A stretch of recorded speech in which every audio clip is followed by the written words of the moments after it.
Good morning student. जैसा कि हमने कल पढ़ा था, मोटापा क्या है, मोटापे को कैसे मापा जाता है, मोटापे के क्या कारण हैं और मोटापे से कौन से रोग होते हैं। तो अगला टॉपिक हमारा जो थर्ड पॉइंट है वो है रक्तचाप। चाहे तो इसे रक्तचाप कहिए, चाहे तो इसे रक्त दाब कहिए, एक ही बात है। रक्त दाब से पता लग रहा है कि रक्त द्वारा डाला गया दाब होगा। बिल्कुल सही है, आपने बिल्कुल सही पहचाना। हम जानते हैं कि हमारा हृदय लगातार गति करता रहता है। हमारा हृदय शरीर में से अशुद्ध रक्त को फेफड़ों द्वारा शुद्ध करके शरीर के विभिन्न भागों में धमनियों द्वारा वापस भेजता है। जब ये धमनियों द्वारा भेजता है तो एक प्रेशर लगता है, एक प्रेशर के साथ रक्त को बाहर धक्का देता है धमनियों में।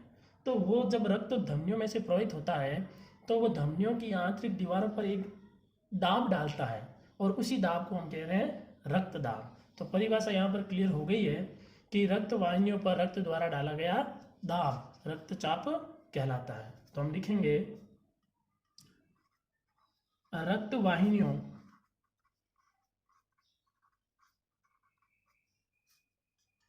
पर रक्त द्वारा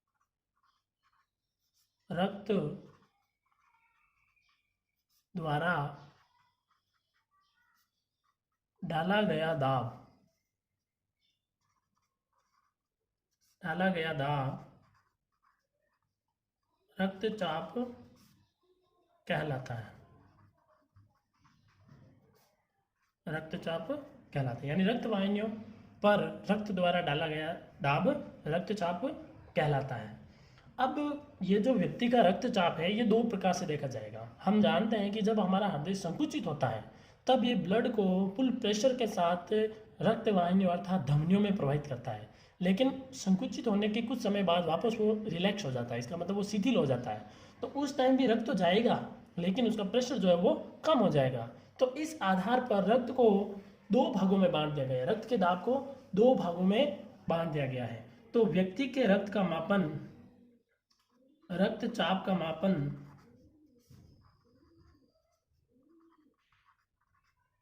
सिस्टोलिक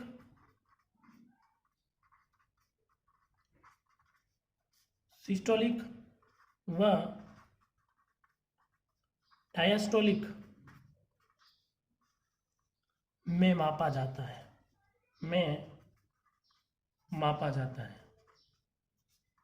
यानी व्यक्ति का जो रक्तचाप है वो रक्तचाप सिस्टोलिक तथा डायस्टोलिक के रूप में मापा जाता है। तो क्या है ये सिस्टोलिक और डायस्टोलिक? बिल्कुल आसान है ये चीज। एक सामान्य स्वस्थ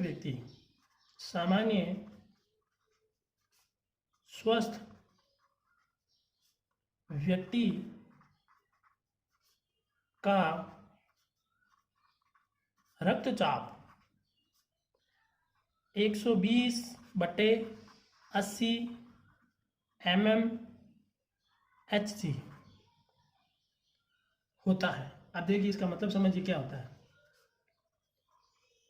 यहाँ पर किसी सामान्य स्वस्थ व्यक्ति होगा, उसका जो रक्तचाप है 120/80 mmHg होता है, यानी कि इसे मापा जाता है स्पाइग्नोमेनोमीटर। चलो मैं इसको यहाँ पे लिखवा देता हूँ, जिसे स्पाइग्नोमेनोमीटर द्वारा मापा जाता है। इसे स्पाइग्नोमेनोमीटर द्वारा मापा जाता है। तो स्पाइग्नोमेनोमीटर क्या होता है कि अपन डॉक्टर के पास कई बार जाते हैं तो हमको पता होना चाहिए, वो हमारे हाथ के यहाँ पर ऊपर की तरफ जहाँ ह्यूमरस हड्डी है वहाँ पर क्या करता है, एक पट्टा बांधता है। पट्टा बांध के एक पंप की जैसा होता है उनके हाथ में, उसमें हवा भरता है और जैसे वो हवा भरता है उसके अंदर तो यहाँ पर वो टाइट हो जाता है। टाइट होने से क्या होता है कि हमारी जो नसें हैं वो नसें उस पट्टे पर दबाव डालती है। दबाव डालने के कारण डॉक्टर के सामने एक मीटर लगा हुआ होता है जिसमें एक नली होती है, नली के अंदर पारा भरा होता है। पारा यानी मरकरी भरी होती है और उस पर पैमाना होता है मिलीमीटर में पैमाना लिखा होता है 0, 10, 20, 30, 40 ऐसे करके पैमाना लिखा होता है। वहाँ से वो पता लगा लेता है कि इस व्यक्ति का रक्तचाप क्या है। तो उस यंत्र को कहा जाता है स्पाइग्नोमेनोमीटर। ये इंपॉर्टेंट है, ध्यान रखिएगा, स्पाइग्नोमेनोमीटर। रक्तचाप मापने का जो यंत्र है वो है स्पाइग्नोमेनोमीटर। और सामान्य व्यक्ति का जो रक्तचाप जो होता है वो 120 mmHg। कुछ बच्चे सिर्फ 120/80 जानते हैं, लेकिन आप ध्यान रखिएगा mmHg। अब यहाँ पर बात ये है कि 120 क्या है और 80 क्या है, तो इसको समझिएगा। 120 क्या है देखिएगा, यहाँ 120 mm Hg सिस्टोलिक है। क्या है भाई? सिस्टोलिक। जब हृदय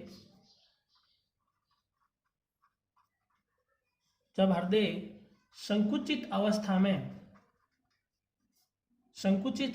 में धमनियों पर दबाव डालता है। समझ गए होंगे? यानी कि जब हृदय हमारा संकुचित हो जाएगा, और संकुचित हो जाएगा तो आपको पता है कि ब्लड जो है फुल प्रेशर के साथ जाएगा, यानी कि ये ज़्यादा प्रेशर होगा, इसलिए इसको कहा जाता है सिस्टोलिक। और यहाँ पर जब हृदय एक बार संकुचित हो जाएगा तो उसके बाद वापस रिलैक्स होगा, यानी कि यहाँ 80 mm Hg है, वो क्या है? डायस्टोलिक है। डायस्टोलिक है। जब हृदय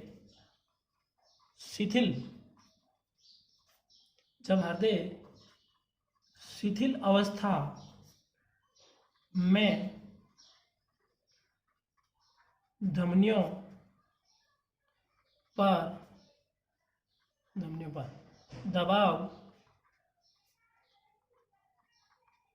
डालता है। ठीक है भाई, बिल्कुल समझ में आ जाना चाहिए। रक्तचाप को स्पाइगनोमैनोमीटर द्वारा मापा जाता है। स्वस्थ व्यक्ति का रक्तचाप 120 mm 80 mm ऑफ Hg होता है। रक्तवाहिनियों पर रक्त द्वारा डाला गया दाब रक्त चाप कहलाता है। इसे सिस्टोलिक डायस्टोलिक में मापा जाता है। ठीक है, अब यहाँ पर एक चीज़ और ध्यान रखिएगा, जो सिस्टोलिक है, सिस्टोलिक उसकी जो रेंज होती है वो होती है 90 से 120, यानी ये कम से कम 90 और हाईएस्ट 120 हो सकता है। और अगला जो डायस्टोलिक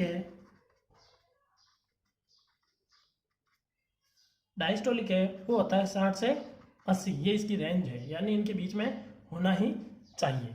चलिए आगे बढ़ते हैं। अब यहाँ पर जो सर्वप्रथम जो ये रक्तचाप के मापन का जो कार्य किया गया, वो एक साइंटिस्ट हुए जिनका नाम है स्टीफन हेल्स। तो यहाँ पर मैं लिख सकता हूँ, सर्वप्रथम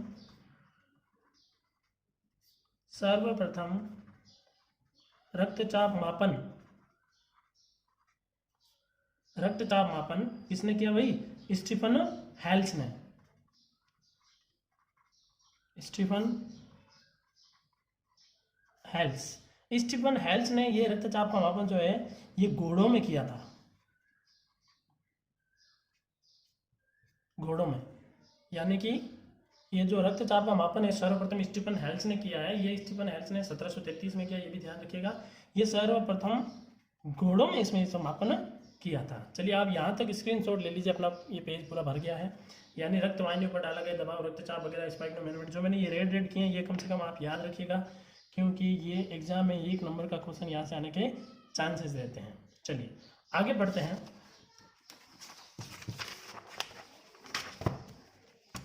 अगला पॉइंट लेते हैं। अगला पॉइंट है कि जो रक्तचाप है वो 2 प्रकार का होता है, अर्थात रक्तचाप 2 प्रकार का। रक्तचाप जो है वो 2 प्रकार का होता है। कौन कौन से 2 प्रकार? देखिए, यदि ब्लड प्रेशर हाई हो जाएगा तो उच्च रक्तचाप, और ब्लड प्रेशर जिसको बीपी भी कहते हैं, ध्यान रखिएगा। यदि रक्तचाप उच्च हो जाएगा तो उच्च रक्तचाप, और निम्न हो जाएगा तो निम्न रक्तचाप। सबसे पहले बात करते हैं अपन, ए ले लेते हैं, निम्न रक्तचाप। निम्न रक्तचाप। चलिए, निम्न रक्तचाप किसे कहेंगे? बहुत आसान हो गया कि वह दाब धमनियों पर डाला गया, वह जब दबाव सामान्य से कम हो। धमनियों पर डाला गया दबाव रक्त का, धमनियों पर रक्त द्वारा डाला गया दबाव यदि सामान्य से कम हो तो उसे कहेंगे निम्न रक्तचाप। सामान्य मैंने बता दिया आपको 120/80, इससे कम हुआ तो वो हो जाएगा निम्न रक्तचाप, और इससे ज़्यादा हुआ तो उच्च रक्तचाप। यानी धमनियों या धमनियाँ ही क्यों?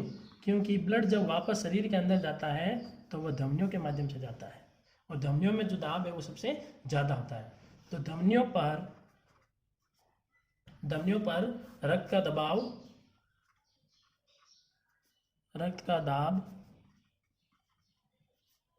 सामान्य से कम हो, सामान्य से कम हो, धमनियों पर रक्त का दबाव सामान्य से कम हो तो उसे निम्न रक्तचाप कहा जाता है। अब निम्न रक्तचाप में क्या होगा कि जो हमारे शरीर में रक्त का प्रवाह है वो बहुत कम होगा, यानी रक्त का प्रवाह बहुत कम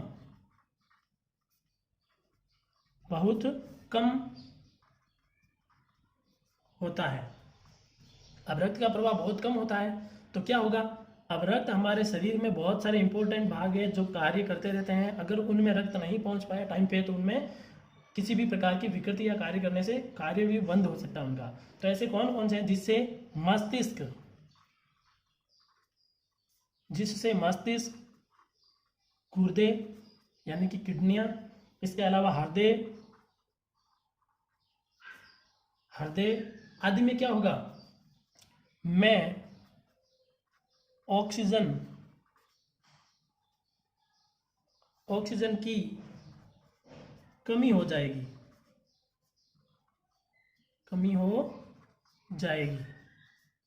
तो कमी हो जाएगी तो क्या होगा, और ये कार्य करना बंद कर देंगे,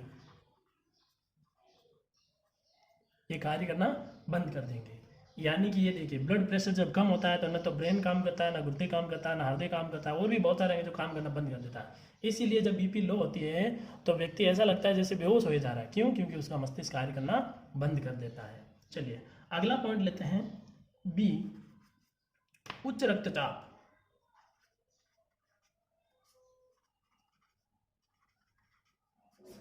उच्च रक्तचाप, अब उच्च रक्तचाप में क्या लिखोगे, वही धमनियों पर रक्त का दबाव सामान्य से अधिक हो, धमनियों पर रक्त का दबाव सामान्य से अधिक हो, सामान्य से अधिक हो तो रक्त का प्रवाह बहुत ही अधिक होगा, रक्त का प्रवाह बहुत ज़्यादा होगा।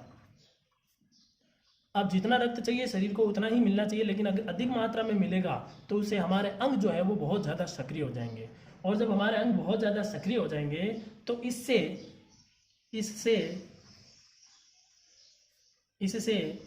चिंता, क्रोध,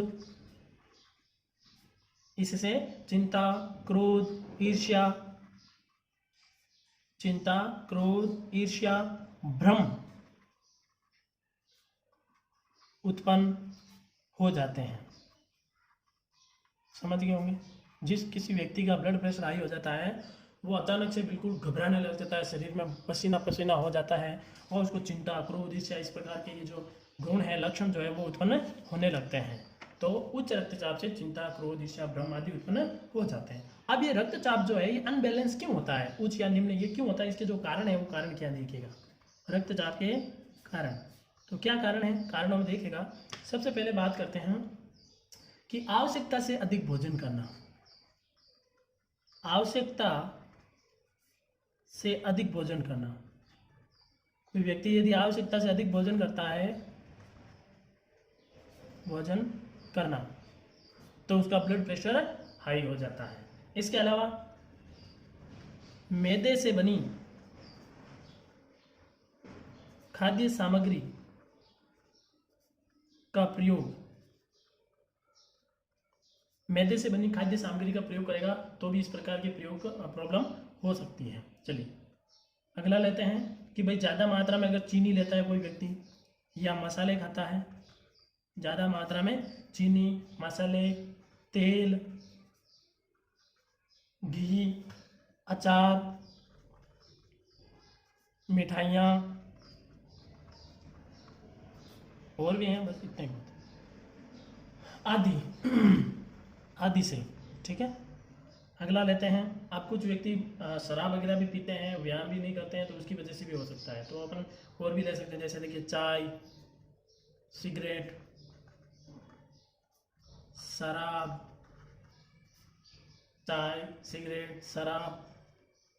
व्यायाम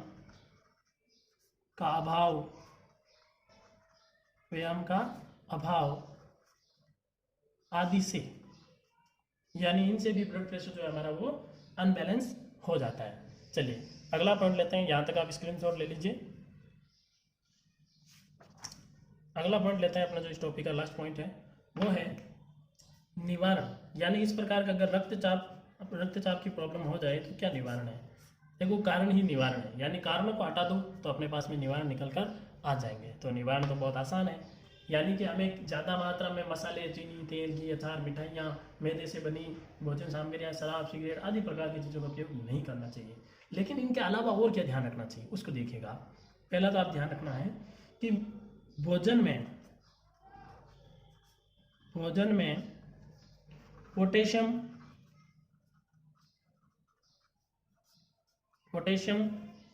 कैल्शियम, मैग्नीशियम,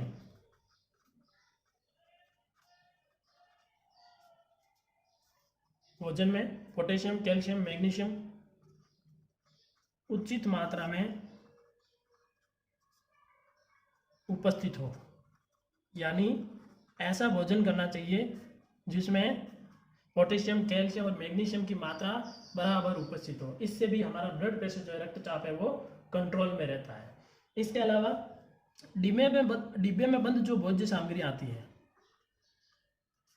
डिब्बा बंद खाद्य सामग्री का प्रयोग नहीं। यानी डिब्बे में बंद जो खाद्य सामग्री आती है उनका प्रयोग भी हमें नहीं करना चाहिए। इसके अलावा ज़्यादा तेली चीज़ें भी नहीं खानी चाहिए, यानी वसायुक्त भोजन कम करना, नहीं तो नहीं कह सकते, कमी हो जाएगी, वरना कम करना। वसायुक्त भोजन अगर करता है कोई व्यक्ति तो कम करना चाहिए। और लास्ट उपचार जो है वो रामबाण उपचार है, यानी कि योग, ध्यान, प्राणायाम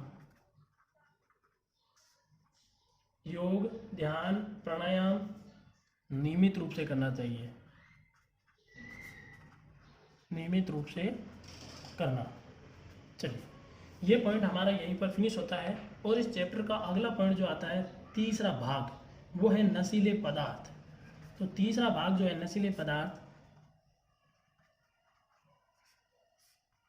इसके बारे में हम अगली क्लास में डिस्कस करेंगे। इसीलिए आज की सभा में यहीं समाप्त करते हैं। जय हिंद, जय भारत।